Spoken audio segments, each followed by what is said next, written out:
is the last session for the day, but then we have a huge second half for all the young students from various ITIs and polytechnics who will be joining us at 2:30 for a session on career guidance and counseling. So as we lay down the tables, we are welcoming Mr. Mahendra Singh Bajaj from NSTC, Mr. Harshvardhan Nalde from James Jagannath University, welcome sir.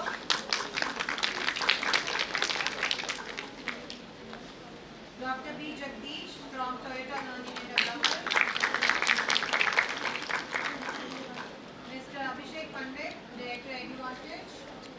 Please join us on the dais, sir. And the moderator for the session, Mr. Ramesh Reddy, who is the Chief Executive Officer for Team Lead Stately Apprenticeship.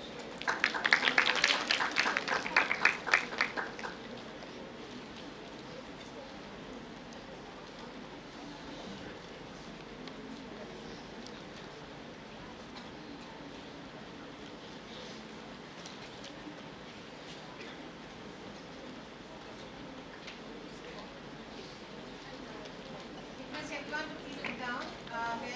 Before we begin, we are just waiting for the Joint Secretary, she shall always be join us. Give us a moment on the stage. बीच में भी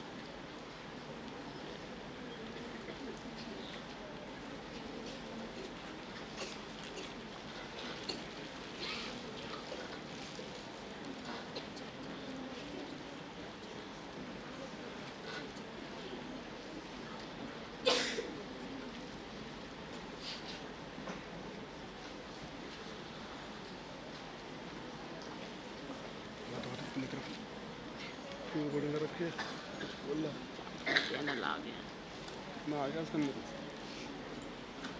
mic कहाँ है mic लगा दी ना important. This whole 2-day summit is on putting the skills first. But then why put the skills first? What is the issue? And what is the industry wanting? The biggest problem today the industry is facing is all about productivity.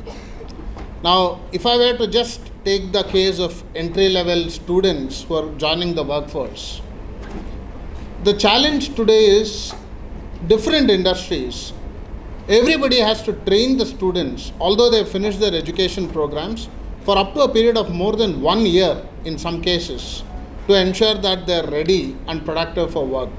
They're not able to put them on live projects. Now, this is actually a distraction for the industry because that's actually moving away from the core business which they are doing and getting into the issue of training, which should actually have happened even during the academic qualification itself. Now, the second challenge which I also wanted to tell you was that industry is facing. Now, even if you get the talent, the biggest problem is finding the right talent, of course, with the right skills. How do you retain the talent? There's a huge problem of attrition. And today, if you look at the young generation, there is this a lot of observation where we've seen the attrition is very high in the first few months, first year, first 2 years. And the attrition levels are actually, for different industries, it's pretty different. It hovers up to 45-60% in some industries. Now, that's the biggest, second biggest challenge the industry is facing. So, apart from this, I wanted to also put a couple of other statistics on what is happening in the landscape of what we are discussing, and then come to apprenticeships. Now, the landscape of the skills is also changing so very fast.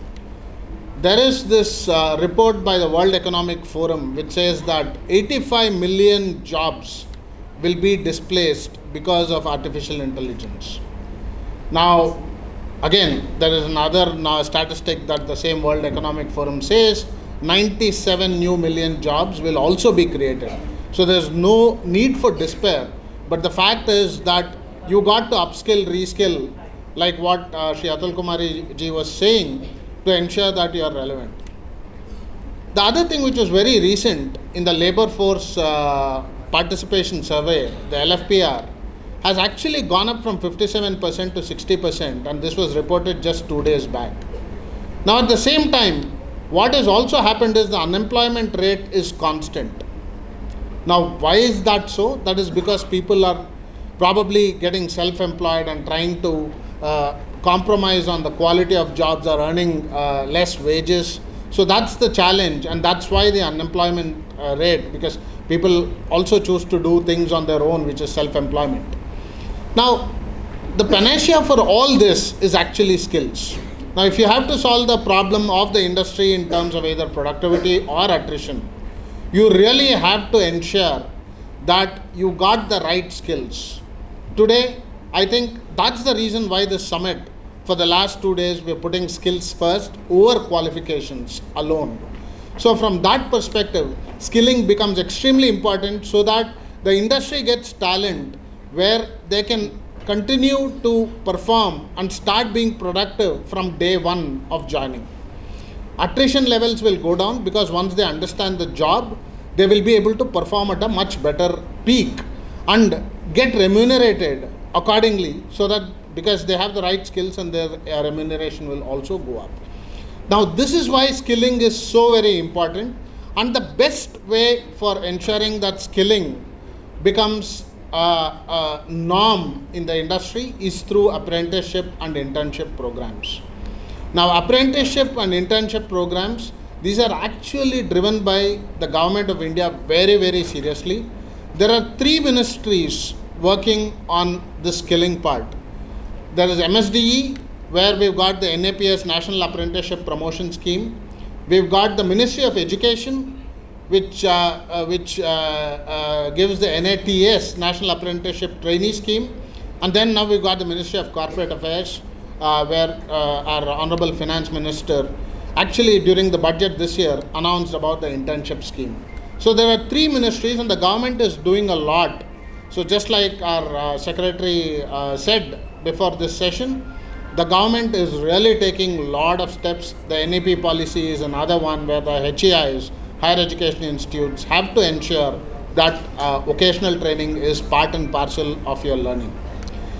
Now, having said that, I also wanted to tell you that while the government is doing a lot, there are 57 crore labor force in India. There are 57 crore people in the labor force. Out of this, there are actually less than 10 lakh apprentices, which is an abysmal less than 0.2% of the total workforce. Every year, 12 million fresh talent get inducted into the labor workforce, and this statistic is that 10 lakh is hardly less than maybe 6-8% of the new workforce which is coming. Now, if we want the skills to improve, if we want to ensure that the industry's problems are resolved, then the entire society, the educational institutions and the industries have to embrace apprenticeships and internships far more seriously. And that's the context of this panel discussion. So I am going to invite the honorable panelists here. We are going to go around to understand that how can work-based learning and apprenticeship programs actually transform the talent pool of our country. So that's the first question we'll go through to ensure that we all understand how apprenticeship can get the industry to become successful and we all prosper as a country. So I'll start with Dr. Jagdish. Thank you all. So of course that's not only from this side. First let me ask one question to all the people in the audience, not only the students but all the audience. How many of you have actually done an internship till now? Can you raise one hand? Okay. How many of you have done an apprentice also? If you have done, then your second hand also goes up. Okay. So, considering this audience, let me first share how internship or apprenticeship can change your life. So, currently we are talking about the Amrit Kaal. So, if I take or if I reflect my own career, the Amrita or the elixir which came into my life was the internship or apprenticeship. I was just sharing with my colleagues as well. I was doing my graduation in journalism, and as part of the internship, I went into a newspaper, and the newspaper was a daily evening newspaper. Of course, you might be struggling to get internships also. Then, if you want to get a good internship, then you try to always aim at a very big organization. So I went into a very simple daily evening newspaper, and then I completed my internship for 2 months. After that, what exactly happened was the holidays were there, so I didn't stop. So I continued working or doing my internship. And after 1 month, the editor called me, and then he told Jagdish, we are very happy with your performance. I know you are not an employee, but please come, please sit. He made me very comfortable, and then I was feeling a little weird and awkward. So what's happening? Then he told, we don't have anything like a salary to give you. And then he told, we would like to offer you an honorarium. Any guess from the audience what could be my first honorarium, my first internship money which I got? Any guess? My guess? 500. Bang answer. Okay. It was 500 rupees in the year 2000 exactly. So I was doing my graduation in Maharaja's College, Mysore, journalism, very coveted hot cake. Now how we are talking about artificial intelligence, AI, so that was the hot cake at that point of time. And my hard-earned first month of a honorarium for my apprentice was 500 rupees. But today, whatever I am, when I look back and I reflect back, so I still remember that this is what actually made my turning point. So it was my golden life. So when we look now, when students come to us, I keep getting a lot of calls. So currently, at any given point of time, I have 100 people who are doing internship in my company, and nearly 3,000 apprentice members work. So when members are coming here, first question they ask is like, sir, how much is the CTC? I say, what? CTC? Then that is my first filtration criteria. I will say, so we don't give a statement or any CTC. It is a learning program. So half of them talk about. Why I'm sharing this is, please don't run behind money when it comes to internship or apprenticeship. What is very key is like broadening the knowledge you gain, the skills and the attitude you develop. So that brought in a lot of stamina. Of course, when you get opportunities also you might not get the best opportunity. So how do you utilize? So when I was doing my master's in social work, I went into another industry, and then I was made to sit in a big training hall like this. It was the same size, and 2 days, no job. Then me and my friend, we decided that this is not the internship or apprenticeship or the fieldwork which we have come into. And then that industry had a very major problem. They were not able to allow to go to the society, because even if they wanted to do any development, a lot of backlash was coming from the industry as well. So we were from the field, we were doing masters in social work, then they told, can you do a project? So it was like a good trick with the company also used. We were very happy, we went in, and then within 1 month we were able to do a complete baseline survey of all the 7 villages surrounding the industry, and then also communicate that the industry is very much interested in your development.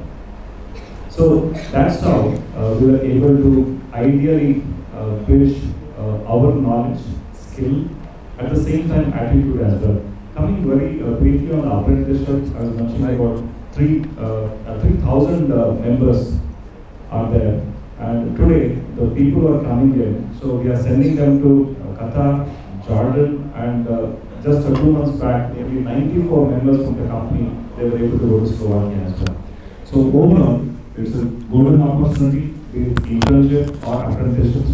So how do we utilize is in our hand, and how do we develop our knowledge, skill and attitude is the key for us.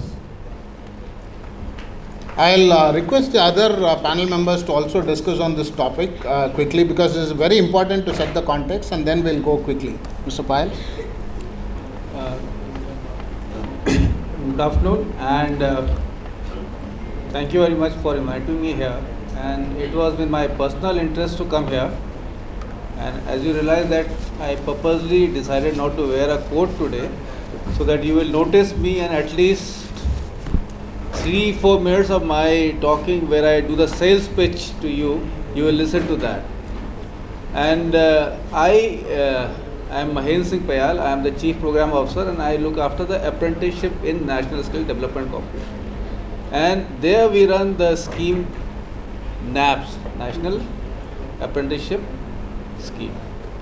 And I want to exhort all of you to come and join this scheme.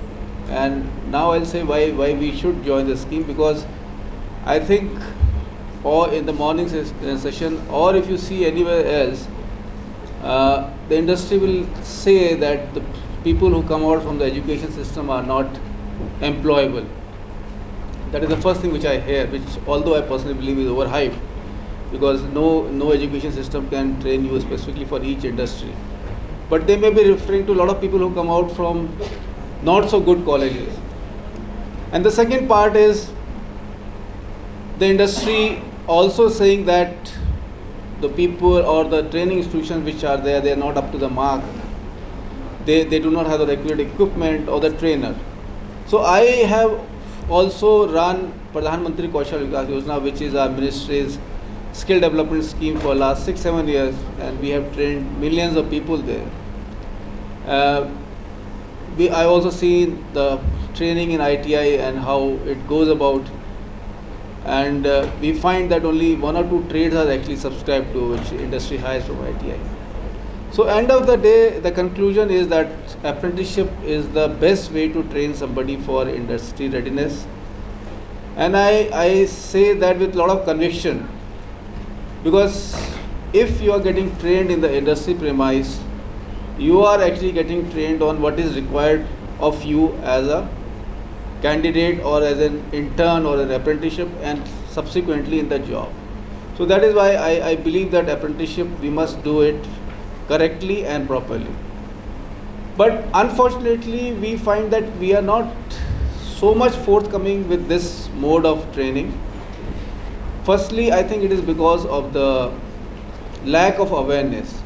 I have been around a few times. I spoke to some industry chambers earlier, but I think the awareness that this scheme is there is not there, which I think then partially is a fault at our end also. We must publicize this more. And for the industry, I say 3 things. Firstly, we must take it as a noble job to be done, because you are training somebody for livelihood. You are training somebody so that he can earn a livelihood. There are 3 people behind him who will also earn something. So that's why it's a noble thing which you are doing by taking an apprenticeship or taking an apprentice in your factory premise. Yes, it is an additional effort for you to train them, but I think it is worth the time. It doesn't cost you much, because mostly I think you can pay it from the CSR also. To enable you to take these candidates and train them in a premises, we have got a number of TPAs who can assist you both to go through this whole whatever compliances, little compliances are required. They can also bring the candidates for you, and they make sure that he stays with you and he trains with you through. And the duration is also not much, it's 6 months, 9 months or 12 months. At the end of that period, it is up to you whether you want to keep him or you don't want to keep him. But I was very happy to note, at least with some big corporate, that they said that we keep, most of them we keep, because there are a lot of people, there are a lot of attrition, like just mentioned that first 2 years there is so much of attrition. So they actually eventually end up hiring them. So it benefits you first as a noble cause to training somebody for livelihood, and also making sure that you get the right people. So I exhort you to please participate in this program. You are doing a good thing and also meeting your business requirement. Thanks a lot. Thank you.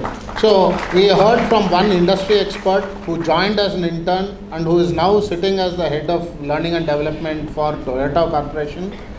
Thank you, Jagdish. Then we heard from Mr. Payal, who actually runs this program across India. So you heard about these two perspectives. There are two other very important perspectives to note. One is a perspective from academia, and the third is from the TPA, third-party aggregator, which Payalji said. So I will request Mr. Harsh to talk about the academia perspective. Thank you, Ramesh, and thank you everyone for being here. The basic question that we have tried to discuss here is how this internship or apprenticeship really helps you to learn skills.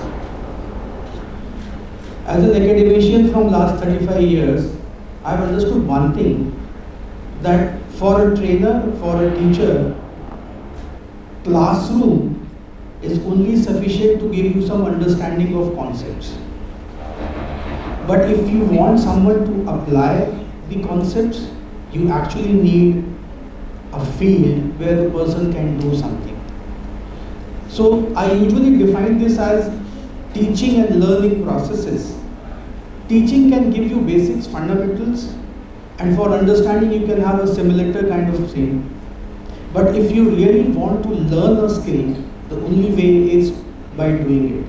And that's why we talk it like learn by doing it or do by learning something. Both the things are basically hand to hand. So for anyone to learn a skill, the only way is to do and learn by your own mistakes.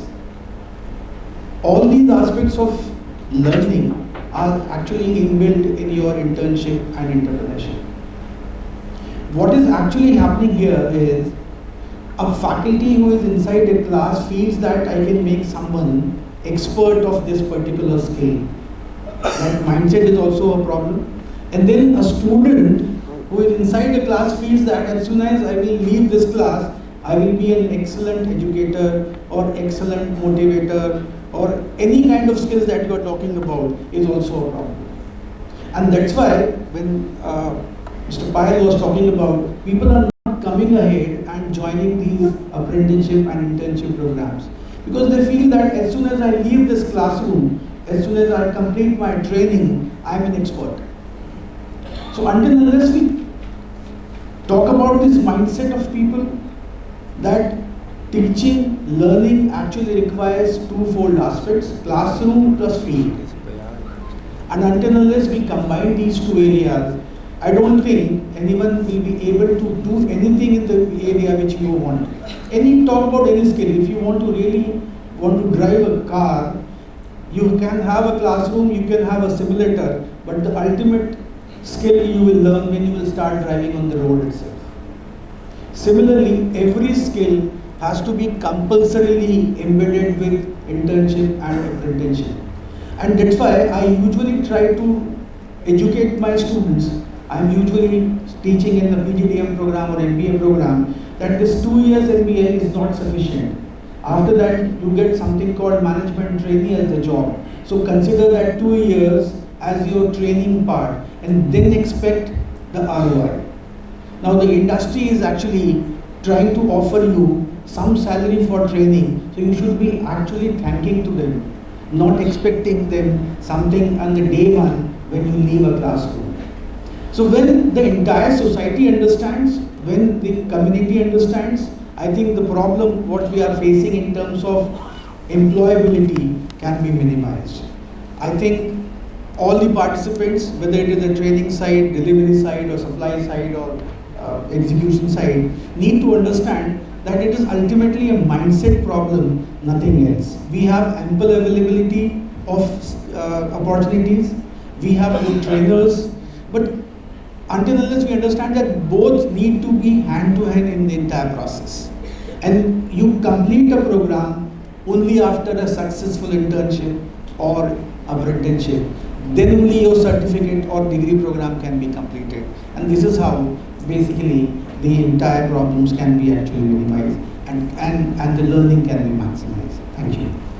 Thank you, Harsha. So I think for all the students out here, he made a very profound statement saying that mindset is extremely important, and look at apprenticeship or internship as an investment for the rest of your career.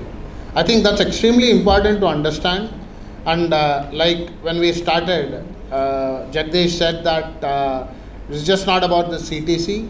It is more about understanding what the industry wants, trying to blend with the flow, and ensure that you use that time to really learn and you invest on yourself so that you become extremely successful in your careers, probably for 30 years or more. So I think that was very profound. Thank you, Mr. Harsha, and then we'll move to Abhishek from a TPA perspective. Thank you, Mr. Ramesh. Good afternoon, everyone. This is Abhishek here. I have an organization called as Advantage. Now, essentially what I do is, मैं हिंदी और English mix करके बात कर रहा हूँ. Essentially what I do is, जो industry है, industry हर बार बोलता रहता है कि मुझे स्किल्ड लोग चाहिए, और दूसरी तरफ से ITI और एजुकेशन इंस्टीट्यूशंस है जो ये बोलता रहता है कि मेरे लोगों को स्किल मुझे करवाना है. ठीक है, तो हम पढ़ा रहे हैं, लेकिन हमें उनको इंडस्ट्री तक लेके जाना है, इंटर्नशिप उनको दिलाना है, अप्रेंटिसशिप उनको दिलाना है. एंड तीसरी तरफ से रेगुलेटर भी है, पायल जी बैठे हुए यहाँ पे. इसके अलावा हम जो बिल्डिंग पे बैठे हुए हैं, दिस इज कौशल बाबू, यहाँ पे सारे रेगुलेटर बैठे हुए हैं जो ये बोलते हैं कि आपको हर कंपनी को अप्रेंटिसशिप करवाना मैंडेटरी है. So it is absolutely mandatory for every company in this country which is registered in this country, which has more than 30 employees, to have apprentices on board. So there are various stakeholders in this apprenticeship ecosystem. In सबको I stitch them all together. That's what we do. We get the students to the industry and ensure that the industry is compliant as far as the apprenticeship act is concerned. Having said that, अभी जो बात चल रही है work based learning, इसमें कोई doubt नहीं है. I don't want to get into the discussion of why is work based learning important, and the previous speakers also have emphasized. I'll touch upon two important things, which is from the regulator perspective and from an implementation perspective as well. How many of you knew that every company needs to be an apprentice which has more than 30 employees before coming into this class today? Right. So, which is good to know. इतने हाथ ऊपर जाते नहीं हैं. Most companies themselves today don't know that they need to take in apprentices. Over the last decade or so, there has been a sea change in the apprenticeship ecosystem in India. 2016 में जो एक act में change हुआ, I don't want to get into details. उसके बाद apprenticeship ecosystem has changed, and a few years ago पूरे देश में 2 लाख apprentices थे. इंडिया के लिए 2 लाख apprentices कुछ भी नहीं है, लेकिन आज we are touching 7, 8, 9 lakh apprentices, which is good, but we probably need much more, right? Mr. Ramesh also touched upon it. अभी percentage of workforce में अगर देखेंगे, apprentices very few है, so that needs to go. Potential है क्या? बिल्कुल potential है. बच्चों को करना है क्या? बच्चों को तो करना है. इंडस्ट्री को चाहिए क्या? इंडस्ट्री को भी चाहिए. So the ecosystem is in place. Everybody now needs to gear up and make sure that this works smoothly, and the regulation is also in place. आपको पता है क्या कि अगर आप apprentice बनोगे, जो बच्चे यहाँ पे हैं, गवर्नमेंट आपके खाते में पैसा देता है. आपको पता है?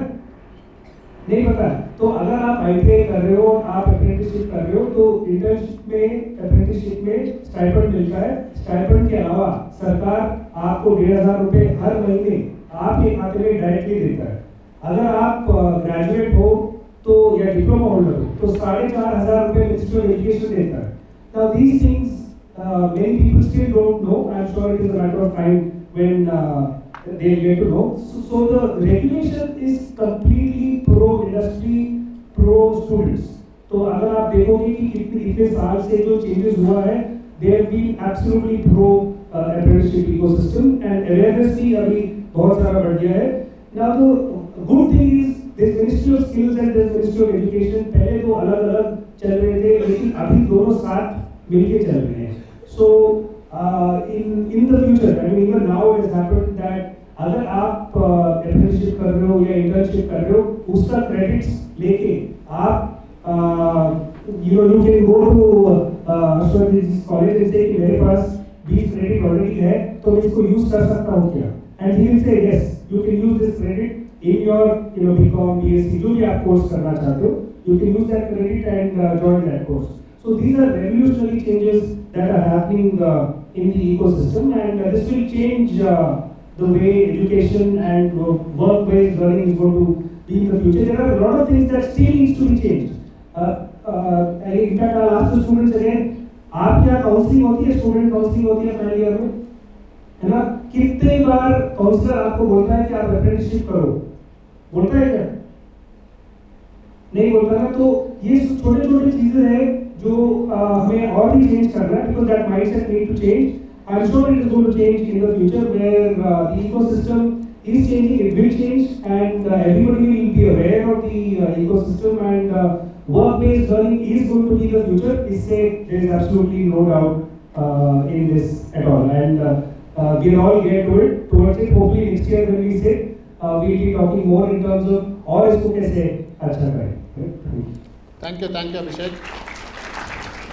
I think a lot of takeaways for the industry, that there is a mandate, it is actually a law from the government that you will have to embrace apprenticeship. There is a minimum of 2.5%, like what Abhishek alluded to.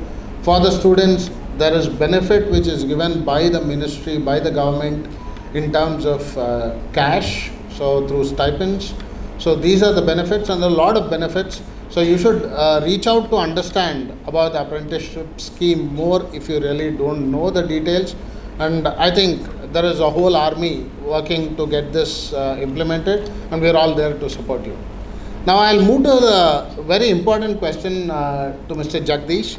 So today, if you look at the students, typically students prefer to go for a job which is direct employment. They don't really prefer the learning first industry model which we are talking about to ensure that their skills are better. So in your thought, what can be done to change this? So if we can take a couple of minutes for this. Okay, the question is whether I should get into employment or job first, or get into industry, apprenticeship or internship or any other scheme and then into employment. Let me share one very interesting example. If you take into two areas, for example, I think all of you would be possibly having a driving license or a LLR if you have completed 18 years. What is the rate of accidents in the country? Whether it is high or less? High, less, medium? High. Okay, let me take another sector. For example, the aviation industry. When you look into the road, for example, all of us get the DL, right? Then there is also another industry where, like, if you want to drive a aeroplane, if you want to become a pilot, what goes into this? So do you hear the number of accidents higher in road or in air? On the roads, right? What's the reason for this? If you can take time to think and reflect, ऐसा क्यों होता है? Why like this? What is the starting difference?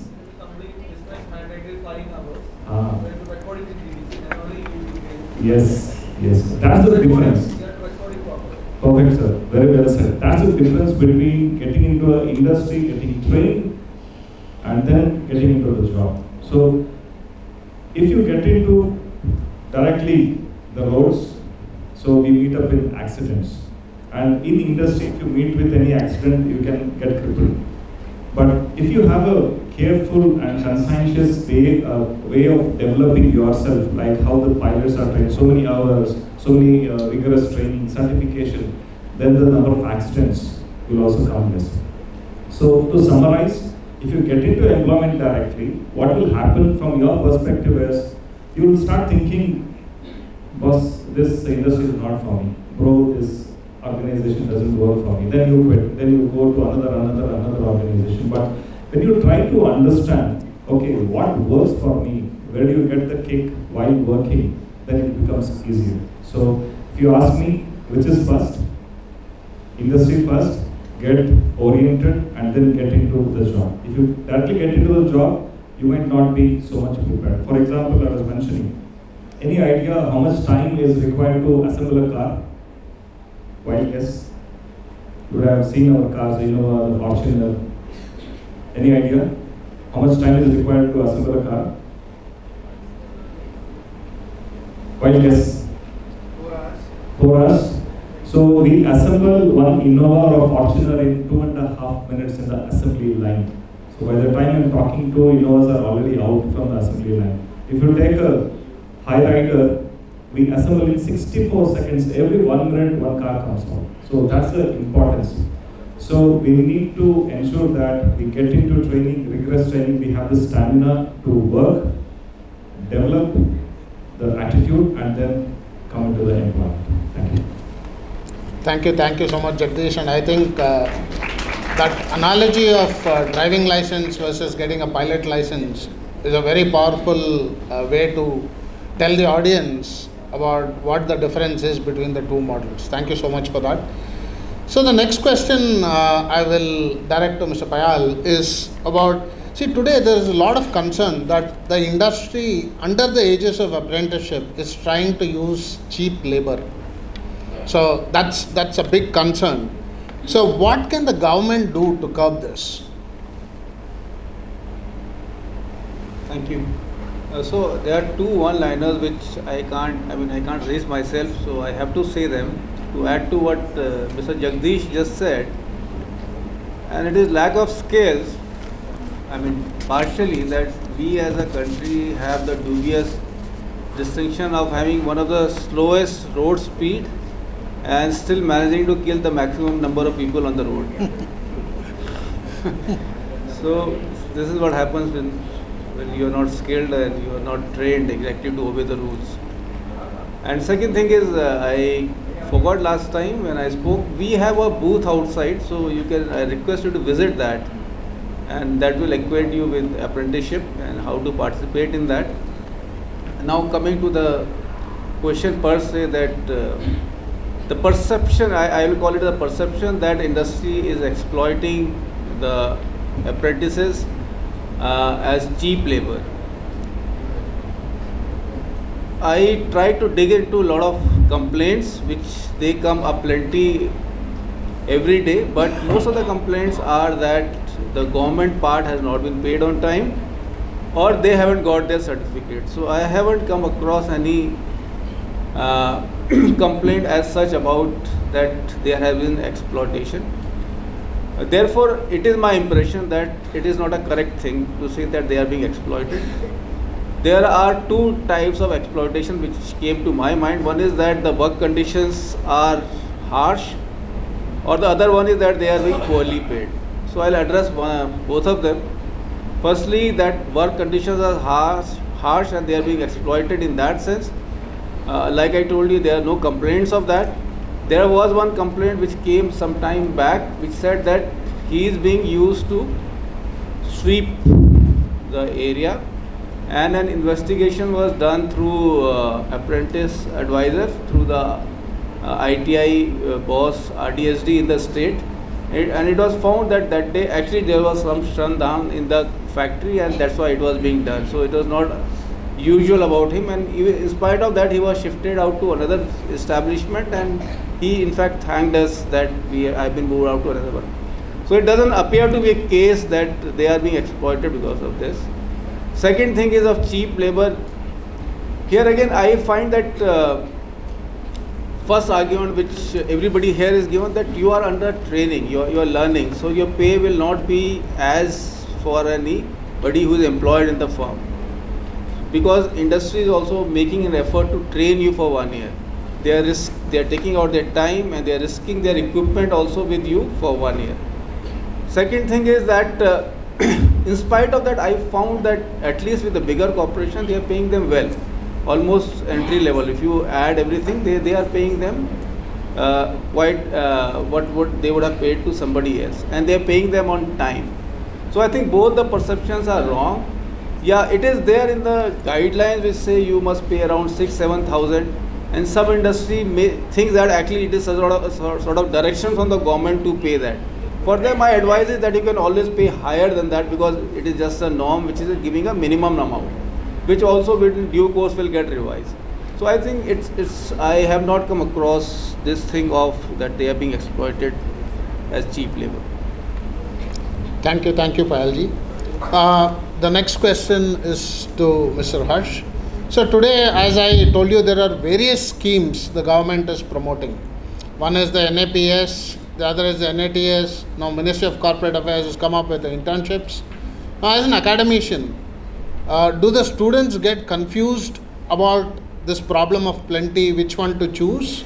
Or is it giving more benefit? So what is your opinion on that? See, the opportunities which is being available to the students does not actually confuse, because what I have seen in last many years is whenever you try to float any opportunity to the students, irrespective of what is the job description or what they are expecting from you, usually students try to see the last line where how much they are getting paid for this particular activity. So when your focus is on money while learning, the problem is you might be ending up in a wrong job.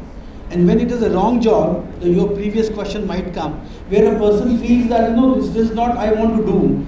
And since company is asking me to do, I am complaining that they are over-exploiting me. I can give you a simple example. We have a retail program, and in retail program, when we try to give them a training in the field, where they have to actually कपड़ों को press करना है या उसकी तह लगानी है. Now the person is saying that I want to become a store manager. Am I supposed to do this particular task? Now the question here is, if you want to learn any skill, you need to learn from the ground how the entire activity is actually conducted. And if someone is asking you to do something for your learning, I don't think there is anything which is a smaller job or a bigger job. So when you are providing multiple opportunities, that's not the question. The question is, are you actually trying to capture the capability of a person before assigning a particular apprenticeship or internship? Or the person is allowed to only see how much I am getting paid for it, and then I am going for the interest of that. So if these two things can be actually managed, it will be a managed or properly executed activity, which we call it internship or apprenticeship. Thank you. So well said. So the takeaway for me, and I'm sure for all of you, is the fact that the demand supply should match. And as long as there are the right jobs and that matches to the interest of the student, I think it will go a long way. So the different schemes are not a problem. You can embrace any scheme as long as the demand and supply matches. So to the last question before I summarize to Abhishek, the last question is, how can the ROI on apprenticeship be made more tangible, be made more visible and rewarding for the industry? Okay, so we start actually with the ROI of the students, because I see a lot of students here. One thing that I would definitely want all of you to do before you leave the premises today is to make sure that you go and register yourself under the apprenticeship portal. NAPS के portal में जाइएगा, Google करके NAPS डाल लीजिएगा, portal आ जाएगा, उसमें login करके आप अपने आप को रजिस्टर जरूर करिएगा. सिमिलरली अगर यहाँ पे बच्चे हैं जो डिप्लोमा होल्डर्स है, तो NATS की वेबसाइट है, उसमें जाके आप अपने आप को रजिस्टर करिएगा. It's absolutely free, and I can guarantee you that you will get mails for job opportunities. The reason I'm saying that is because हम लोग ये काम करते हैं, and today, as of today, I need more than 6,000 people in Delhi NCR, और लोग ही नहीं मिल रहे.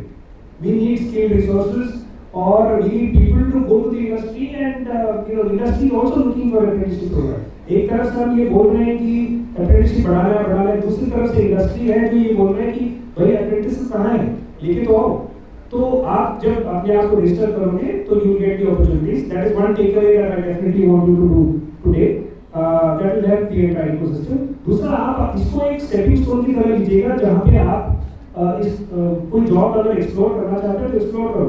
किसी को फ्लोरिस्ट बनना है तो उसमें अप्रेंटिसशिप करके आप देखो कि आपको ये पसंद आता है कि नहीं आता है, क्योंकि ये एक अपॉर्चुनिटी कि आप अप्रेंटिसशिप होने के बाद आप दूसरा भी देख सकते हो, तीसरा भी देख सकते हो.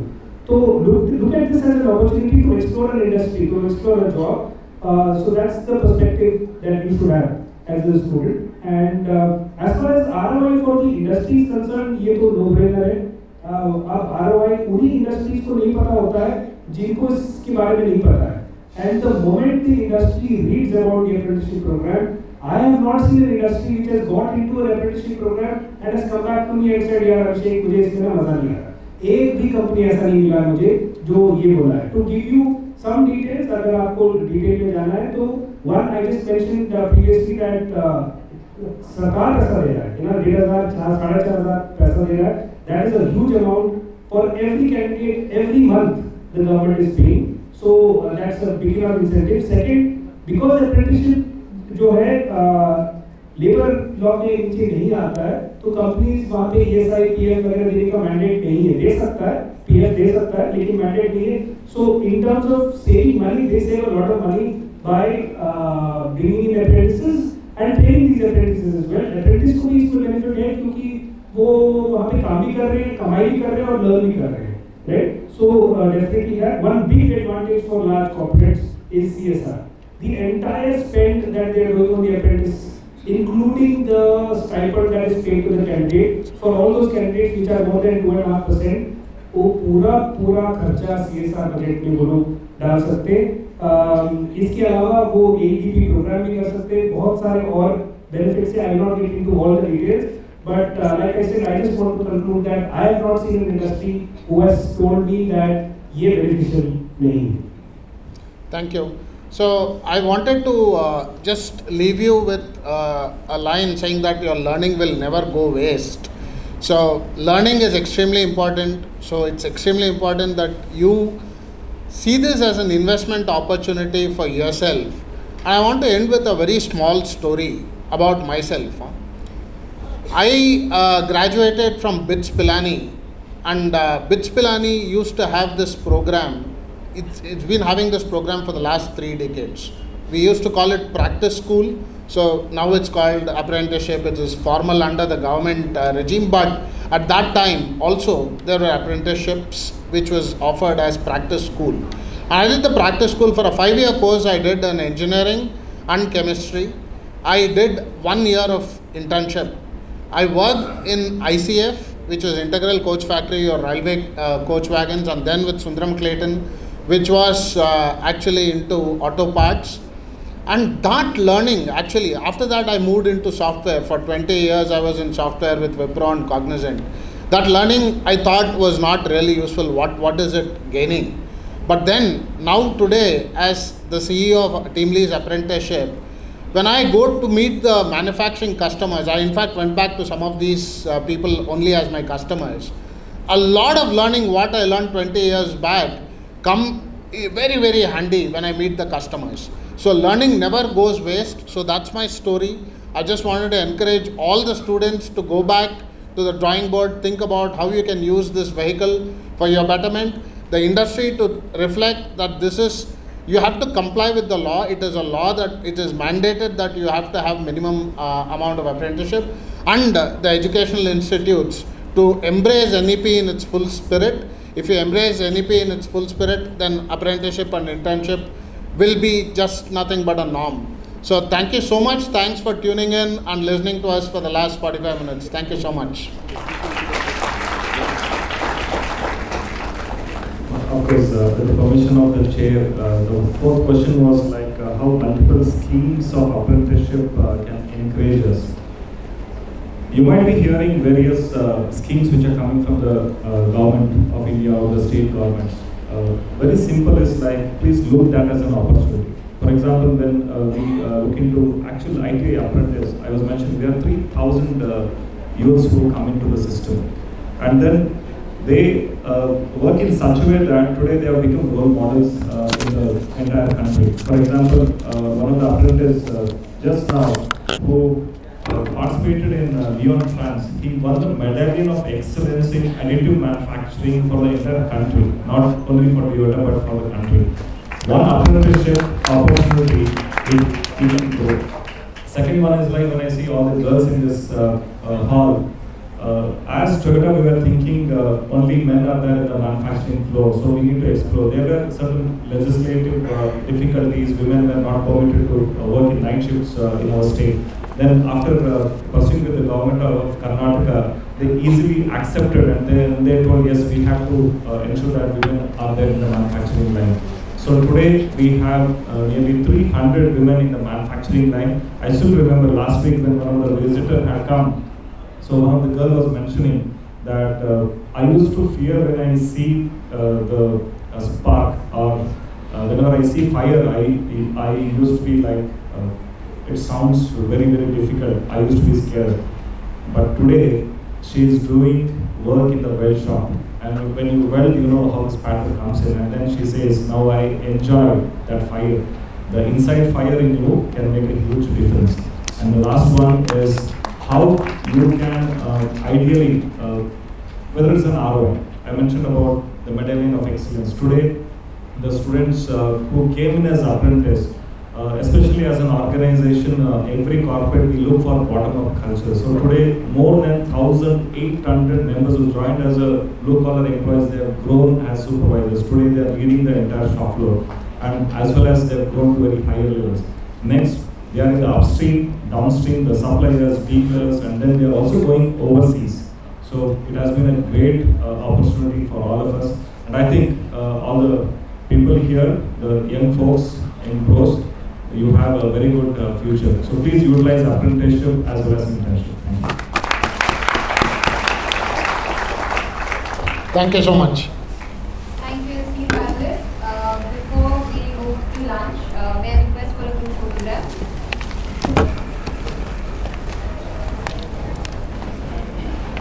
May I request Dr. Rajesh Kangan, Director of Education and Skills at the key to deliver the vote of thanks, please. Kindly please be seated for another 2-3 minutes.